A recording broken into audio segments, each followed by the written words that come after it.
Fala galera, beleza? Tudo bem com vocês? Hoje esse programa é gravado, hoje não é dia 22, mas foi gravado para o dia 22 de dezembro, segunda-feira. Último programa do ano. Semana que vem eu vou mandar uma mensagem de Natal para vocês, mas não vai ter um programa de verdade, né? Vai ser só uma mensagem de Natal e Ano Novo para vocês.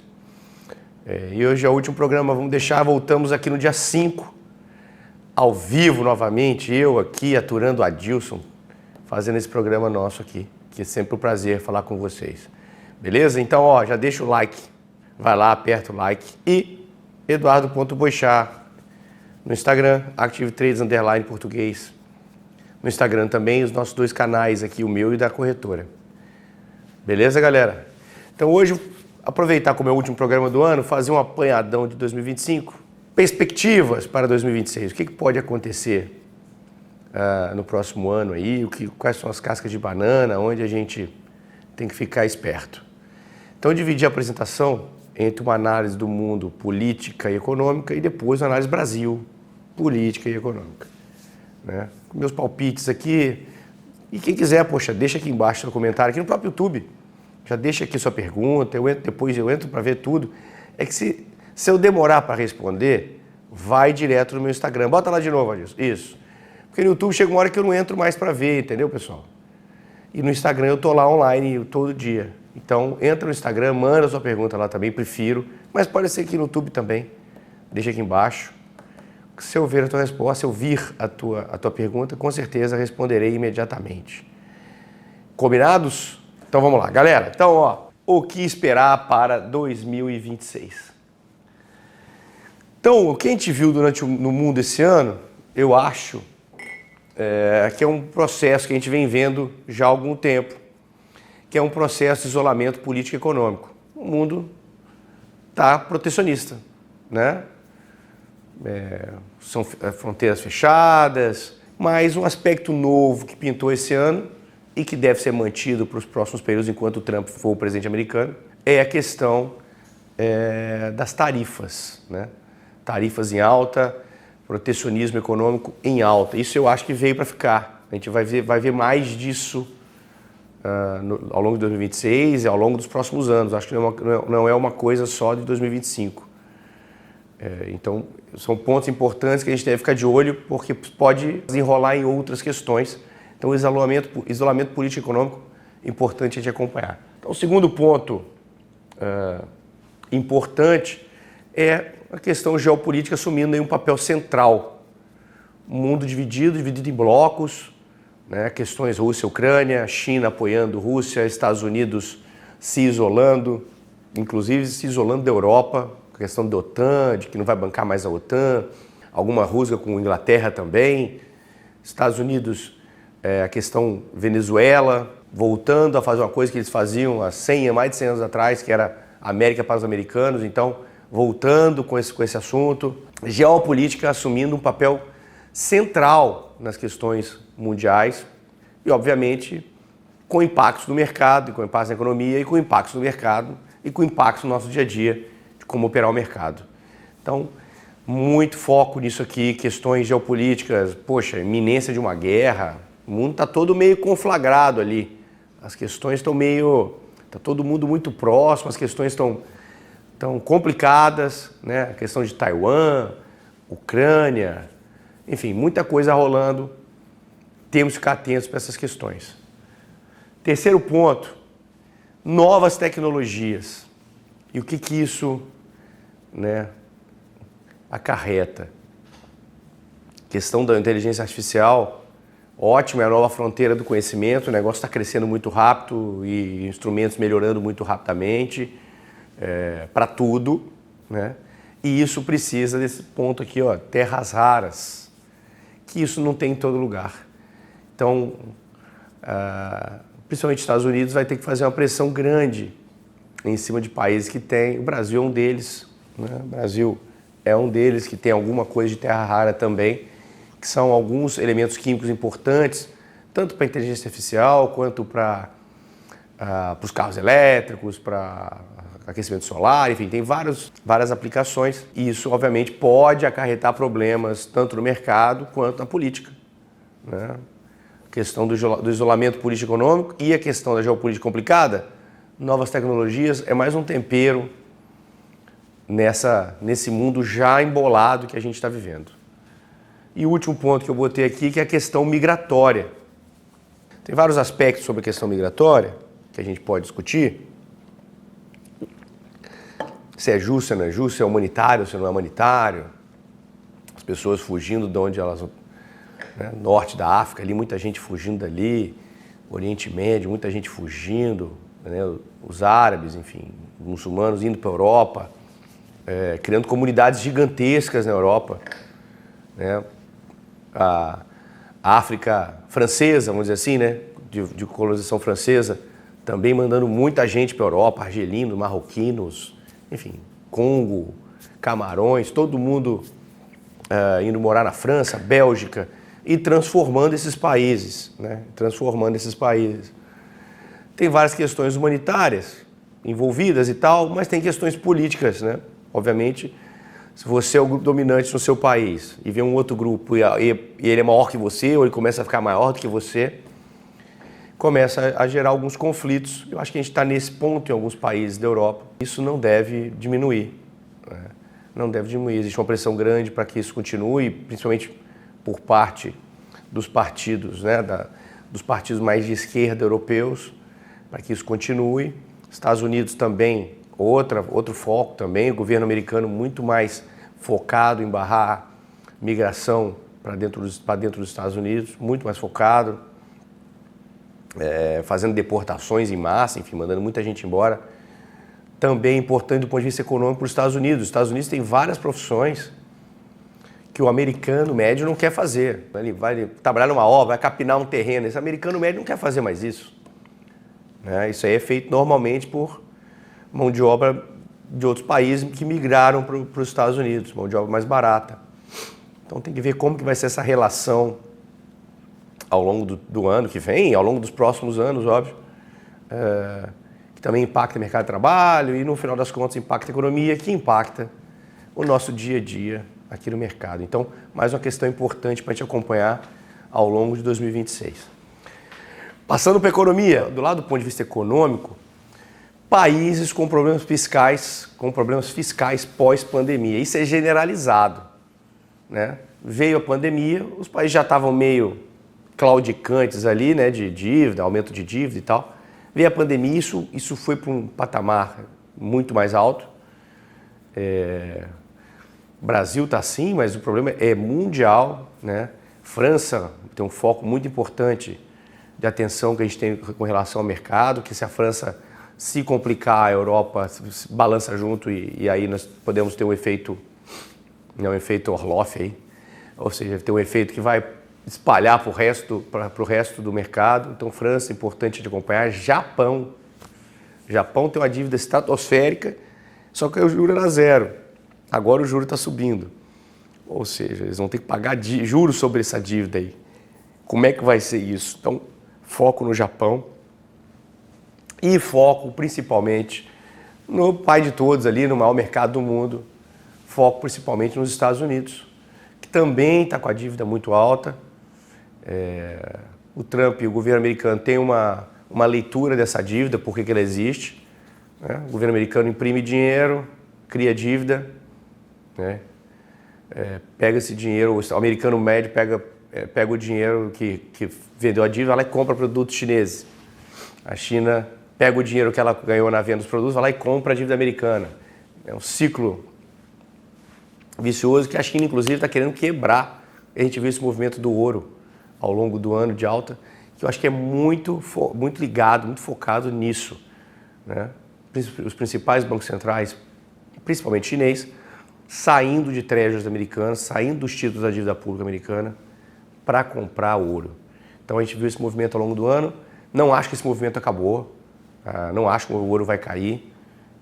O ouro é daí para cima, parado para cima. Não acho que ele vai cair ao longo de 2026. Então, foco no ouro, olho no ouro, que também é um ativo que pode ser importante ao longo do próximo ano. Cortes nas taxas de juros dos Estados Unidos. Esse foi o principal alento do mercado durante 2025. Né? o Banco Central americano aceitando a pressão do governo americano e começando o corte de taxa de juros. Isso deu um up no mercado inteiro mundial, porque os valuations das empresas a juros mais baixos, os valuations sobem. Né? O custo de carregamento da dívida das empresas é menor, o custo de financiamento, né? Vou pegar mais dinheiro, é menor. Isso tem um aspecto muito positivo no mercado. E a gente viu todas as bolsas irem para as máximas e tal. Vai continuar? O Banco Central americano agora, o Trump quer botar um cara alinhado com ele que quer cortar mais juros. Isso é razoável? Né? Isso é razoável, cortar juros? Veremos ao longo de 2026. Eu até botei aqui, botei o último ponto aqui, eu vou voltar nesse assunto. Eu já vou pular para o último ponto, que é a inflação resiliente. Como é que você corta juros com a inflação nos níveis que estão? Né? A inflação não cai nos Estados Unidos, alguns poréns, porque a inflação não cai. Eu botei o protecionismo em alta ali.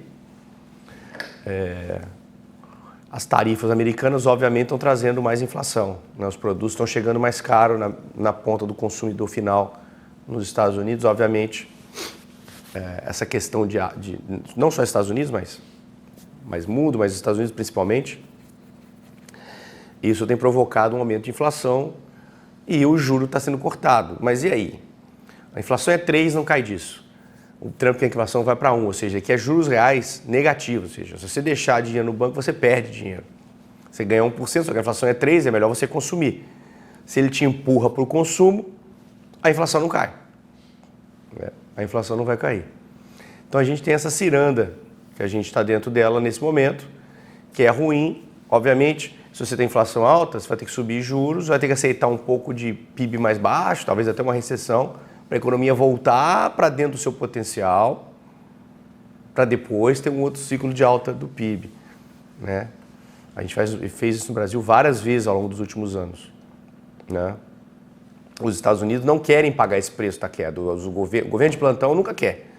Né? O governo que está no plantão, ele quer ser reeleito, ele não quer ter PIB negativo durante o mandato dele. Então tem essa questão nos Estados Unidos aí, pressão para que os juros caia, que eu acho que é outra coisa que a gente pode... Muito legal, se o juros para 0 é ótimo, mas se tem inflação subindo, o juros 0 daqui a pouco catapulta e vai para 10, né? No limite, né? Eu estou aqui sendo catastrófico, mas é muito difícil as taxas de juros longas caírem se a inflação continua resiliente, e taxa de juros longa é mais importante porque é lá que você toma dinheiro emprestado, né? Para investimentos maiores. Para as empresas fazerem investimentos maiores, elas têm que tomar dinheiro emprestado para mais longo prazo. E aí essas juros lá não caem, isso segura o PIB. Então tem as suas nuances, né? Não é só derrubar juros, tem que criar condições para o juro cair. Não pode ser uma coisa, vou derrubar, acabou. Não é assim que funciona. Tem que criar condições para o juro cair. E talvez essas condições não existam nos Estados Unidos. E vamos falar do Brasil aqui agora. Né? Para não pular o assunto, vamos para o Brasil. Então, Brasil, política. Começar pela política, sempre terreno difícil de falar, porque todo mundo tem suas paixões, né? Ultimamente as paixões estão mais exacerbadas ainda. Aqui eu tento fazer uma análise mais séria, mais tranquila. Tento não ter óbvio que eu tenho um viés, mas tento trazer essa discussão para um patamar que a gente conversa sobre obviedades, na minha opinião. Então, Brasil 2025, o Congresso Nacional terminando em baixa, o STF em alta. Não terminando, né? Alguns anos o Brasil é do STF, né? Tudo que acontece no Brasil é judicializado e nós temos lá alguns semideuses lá que falam se é verdade, se não é verdade, o que vai acontecer, o que não vai acontecer. Dão palpite em tudo. E o Congresso Nacional meio que está de lado. Não sei nem para que tem Congresso Nacional, não precisa, porque tudo cai no STF, o STF reverte as votações todas do Congresso. Um exemplo que eu vou dar, a votação do IOF. O governo criou um decreto aumentando o IOF, com fins arrecadatórios. Ele não poderia fazer isso, ele só poderia mudar o IOF para regulação do mercado. O ministro da Fazenda disse que estava fazendo para aumentar a receita. Ele disse, e é óbvio que é para aumentar a receita do Estado. O Congresso Nacional votou para derrubar isso por conta disso. Galera, não vamos aceitar por causa disso. 380 votos, ou seja, o colégio eleitoral de 560 São 513 ou 531, hein? Eu não sei quantos deputados são ao certo, estou misturando aqui. Mais de 500 deputados, você tem uma votação estupenda. 380 votos é um negócio... Você aprova qualquer coisa com 380 votos. O governo pegou, entrou na justiça. E uma canetada só do doutor ministro Alexandre de Moraes cancelou essa votação de 380 votos e falou, não, o IF está valendo. Então, a gente está o Brasil, nesse momento, vive a democracia do STF. Eles decidem entre eles o que acontece. Tudo é judicializado. Todos os assuntos são judicializados. Cai no STF. E o STF decide. Obviamente, o STF tem maioria do atual governo. A maioria dos ministros indicados foram indicados ou pelo Lula ou pela Dilma.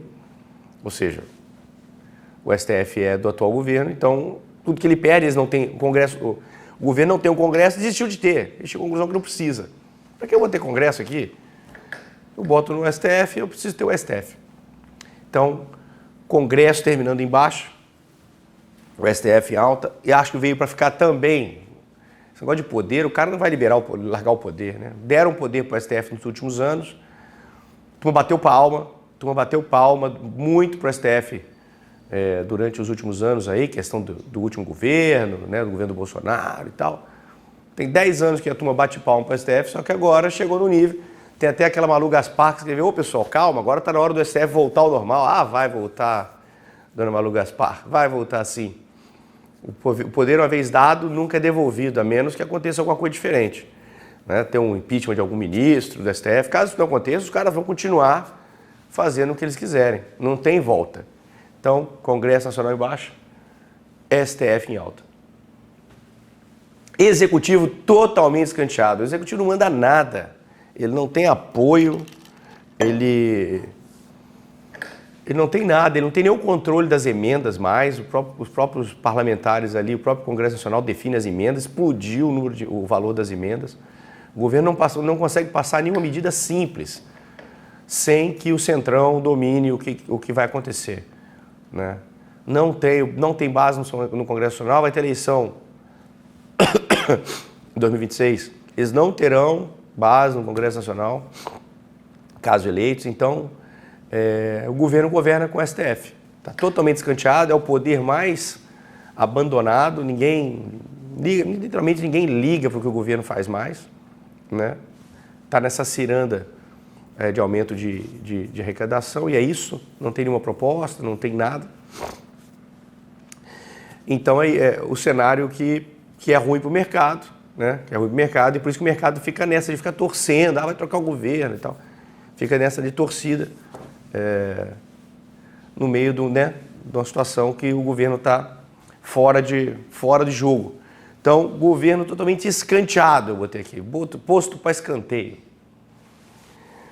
Eleições 2026, aí é o ponto. O mercado está de olho, o mercado está muito sensível a esse tema. E deveria ficar mesmo muito sensível a esse tema.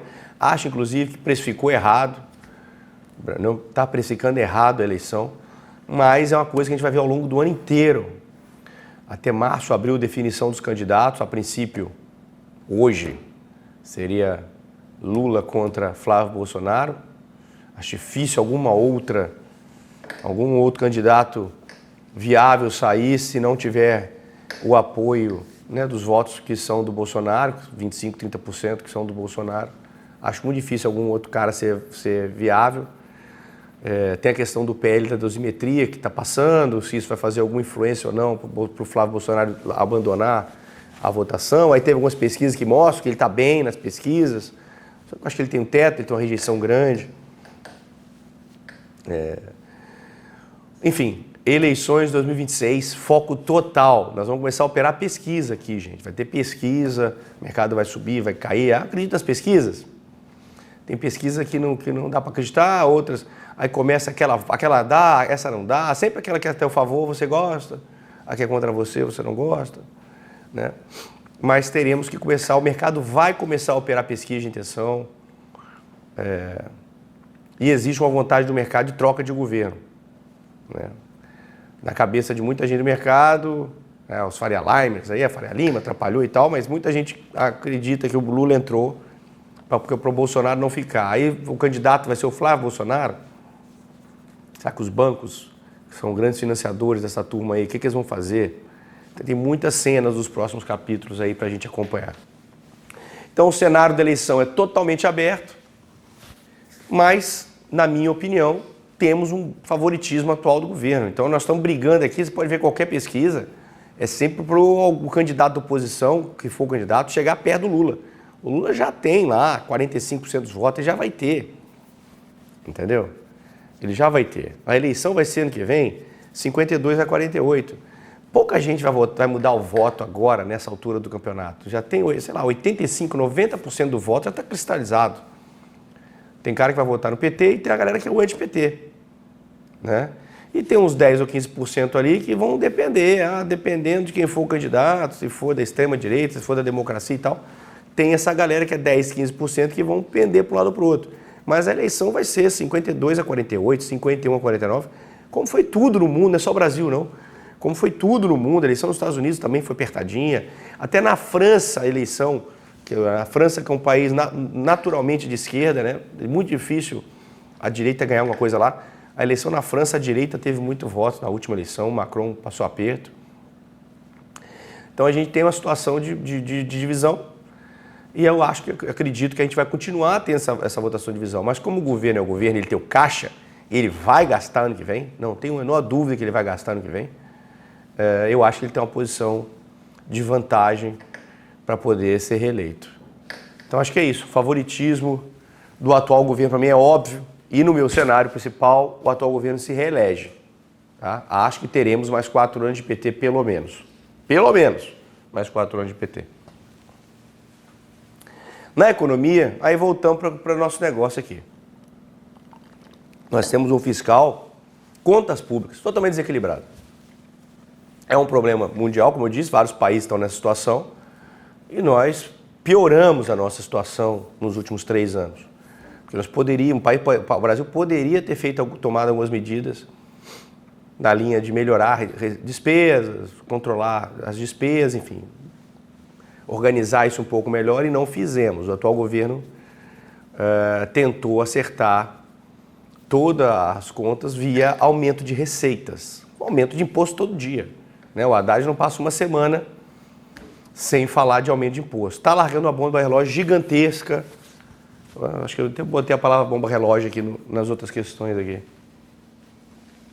O governo tentando acertar a conta via aumento de receitas. Deixa eu botar todas aqui já. Não, deixa eu botar aqui, que isso aqui é legal. E tem esse discurso da justiça tributária, que já cansou, né? Porque nós estamos taxando a cobertura. Está taxando todo mundo. Super rico para o governo que ganha 50 mil reais por mês. Quer dizer, funcionalismo público, judiciário, esses juízes todos aí ganham mais do que isso. Né? E provavelmente não tiveram aumento de impostos. Eu acho que eu tenho que verificar essa informação, mas eu li isso em algum lugar, que eles não tiveram aumento dos impostos. Tem muita coisa que é isenta e tal. Tem que verificar essa informação. Eu li isso aqui, tá? Eu li isso em algum lugar. Enfim, mas está taxando que cobertura que é essa? Ele está taxando quase que o térreo, entendeu? Ele botou 5 mil reais agora, não paga. Mas beleza, 5 mil reais não paga. Até quando? Essa tabela vai ser, que é o grande problema também que a gente teve, né? Tem a tabela de imposto de renda lá, até 3, tem não sei quantos salários mínimos, paga X. Aí, até X mil reais paga. Só que aí o ano vira e eles não atualizam pelo IPCA essa tabela. Então a tabela fica 10 anos parada. É óbvio que a inflação aumentando, todo mundo vai ganhando um pouco mais e todo mundo entra nas faixas para pagar imposto. Chegou um absurdo quase que o salário mínimo tem que pagar imposto. Por isso que teve uma movimentação ali, 2 salários mínimos não paga, sabe? Chegou quase esse absurdo, do salário mínimo pagar imposto, por conta disso. Né? Agora é 5 mil, mas será que ano que vem eles vão mudar esses 5 mil? Essa discussão já começou tem quase um ano. Já era para 5 mil ter virado 5 mil, com inflação de 5% ao ano, 5.250. Já era para ter virado, não virou, é 5 mil. Entenderam a lógica? Então, isso aí vai achatando, até chegar uma hora que todo mundo paga. Esse discurso da justiça tributária, não sei para você, mas para mim já está muito cansado. Está todo mundo pagando mais imposto via consumo. Agora vai ter o IVA, né, que é a questão da reforma tributária. Vai entrar o IVA. Vai ser o maior IVA do mundo. O problema não é na receita. O Estado já arrecada muito dinheiro. Obviamente, o problema é no gasto. Máquina pública muito grande, pagamos mais de R$1 trilhão só de previdência. Isso é razoável? Quer previdência? Não tem problema, vai ter que abrir mão de educação, vai ter que abrir mão de saúde. São escolhas que a sociedade tem que fazer, né? São escolhas que a sociedade vai ter que fazer. Não tem dinheiro para tudo. Essa é a magia do negócio. Tem que ter, o dinheiro é controlado. Ah, mas eu não sou contra a austeridade fiscal. Mas como que você é contra? Isso é matemática. Você não pode ser contra a austeridade fiscal. 2 mais 2 é 4, não é 5. Não vai brotar dinheiro. Se você imprimir dinheiro, tem inflação. Inflação é o pior imposto sobre a classe mais pobre, porque ela não tem como se defender. Porque ela é assalariada, o salário não aumenta na velocidade da inflação, todo mês que passa o pobre fica mais pobre. O cara que é rico, que tem grana, ele ganha juro. Ele ganha juro, então a inflação não pega ele. Vocês perceberam o problema? A inflação nunca vai pegar o cara que tem poupança, que tem dinheiro guardado. Vai pegar o pobre, o cara que é pobre fica mais pobre. Então é meio até burrice a gente discutir sobre esse assunto, né?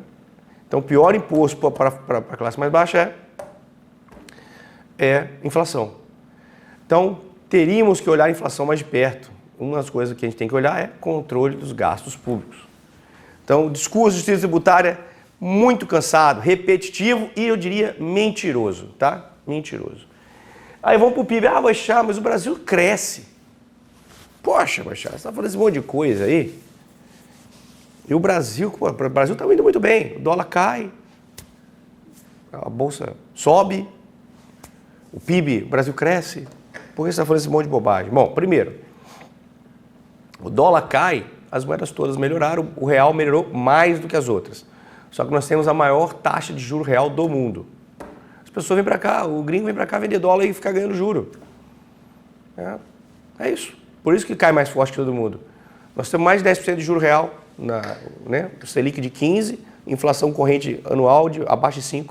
Nós temos mais de 10% ao ano de juro acima da inflação. O cara vem para cá botar esse dinheiro aqui e ganhar esse dinheiro. Então, um dos motivos, e principal motivo para mim do dólar cair é esse. Né? Principal motivo da gente ter vendo de queda do dólar. Se isso reverter rapidamente, em algum momento, ano que vem, existe um pacote de taxa de juros, se os juros caírem ao longo do ano que vem, vocês vão ver que isso vai estabilizar provavelmente.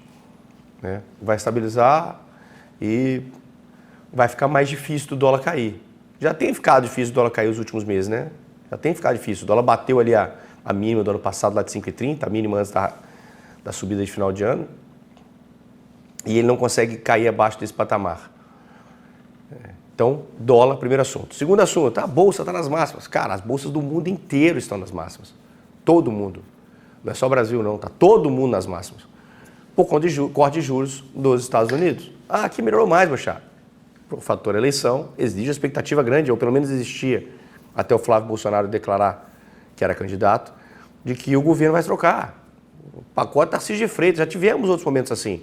Quando o Alckmin foi candidato contra o Lula, contra o Aécio foi candidato contra a Dilma. Agora o PT vai sair, o mercado vai explodir. O mercado adora entrar nesse discurso, né? Que é um discurso de esperança, né? Vai mudar tudo, a bolsa vai subir e todo mundo embarca nessa. E depois a gente acaba não se confirmando essa situação. Enfim, bolsa também nas máximas, principalmente queda de taxa de juros nos Estados Unidos. Aqui existe a expectativa que o ano que vem vai cair, aí a bolsa vai dar um respiro. Mas vai cair de quanto? Vai cair de 15 para 13? Poxa, é muito juro ainda, né? Enfim, bolsa, acho que só por conta disso. E o PIB, que foi o detalhe que eu botei aqui, ó. Bota lá na tela disso, isso. O PIB não cai. Aí você abre o PIB. Vamos ver o que está dentro do PIB? O que puxa o PIB para ele não cair? O agronegócio nos últimos... o PIB saiu semana passada, retrasado.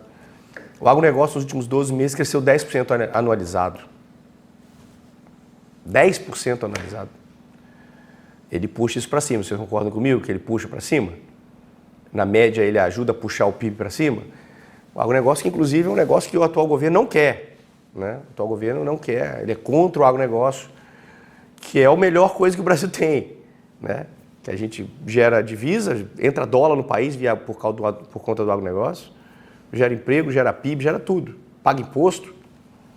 É tudo isso aí. Né? Ah, tem o Plano Safra, que é um dinheiro subsidiado. Pô, tem dinheiro subsidiado para todo mundo. Para o cara que mais produz PIB, tem que ter é difícil, porque os outros países subsidiam também. Eu sou contra dinheiro subsidiado, tá, pessoal?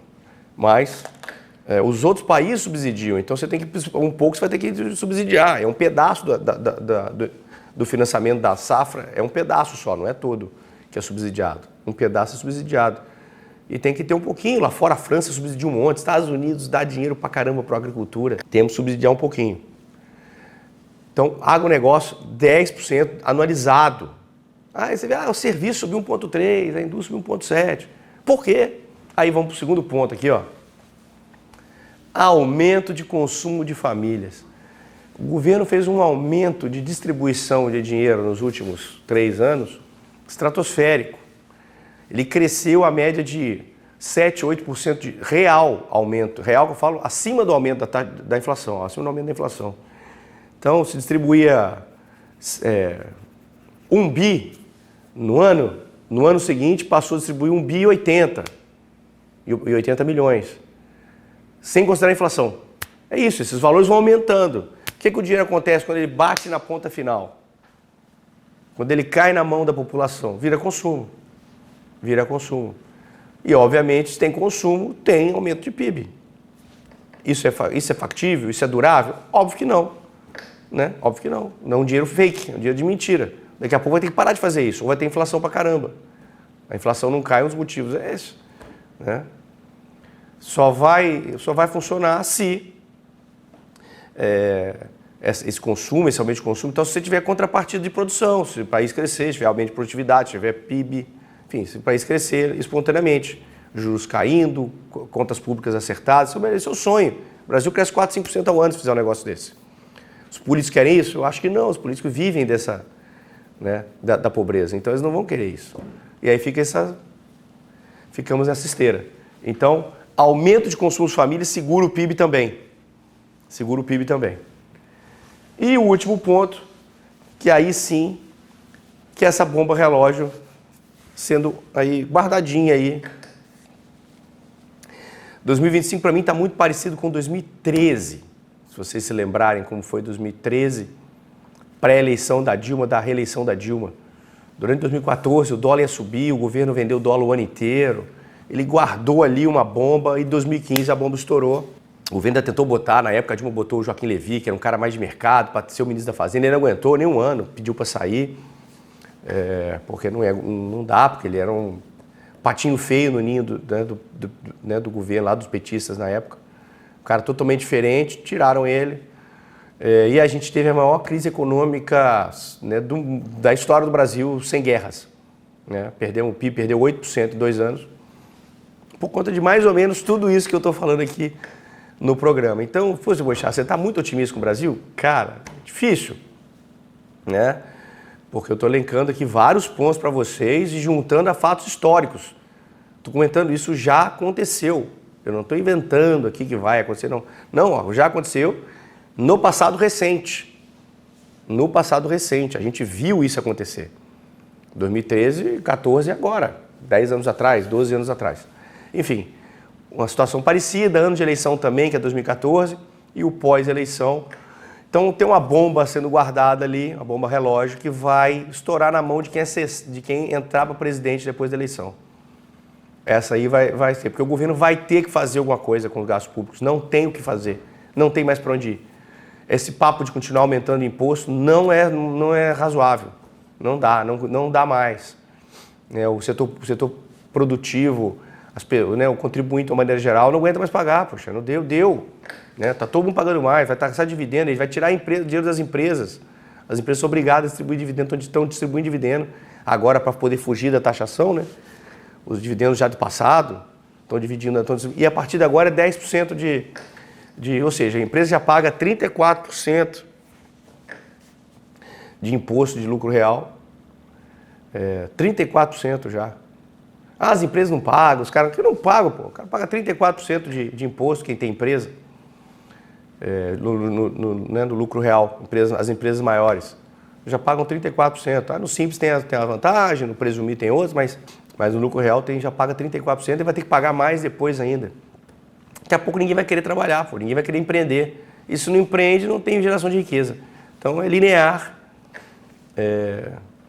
a gente viver nessa situação aí. Então, bomba relógio sendo guardada para 2027. Não dá para ficar muito otimista, a menos que a gente